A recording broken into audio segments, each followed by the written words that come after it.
That's the ideal version of mentally evaluating yourself out here on the court where you want to be. That being established, let's move on to the little bit more nuanced aspect, which is evaluating yourself from a mental standpoint. I think the best overall way to describe how you should evaluate yourself mentally comes in the form of how fast did the game play out in your mind?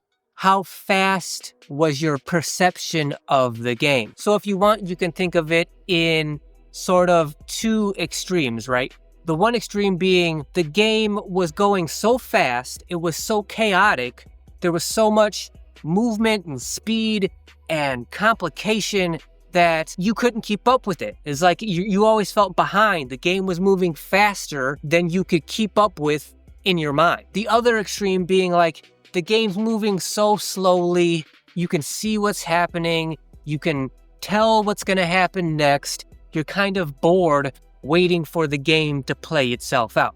Those are the two extremes when we're talking about evaluating how you perceive the game mentally. The ideal side of spectrum to be on for that is the game's moving slowly, meaning the more the game moves slowly, the more bored you're apt to get waiting for the game to play out. That just means you have such a extreme understanding of the game that it might actually start to become boring for you to wait for the game to play out the way you already know it's going to play out. That's the ideal version of mentally evaluating yourself out here on the court where you want to be.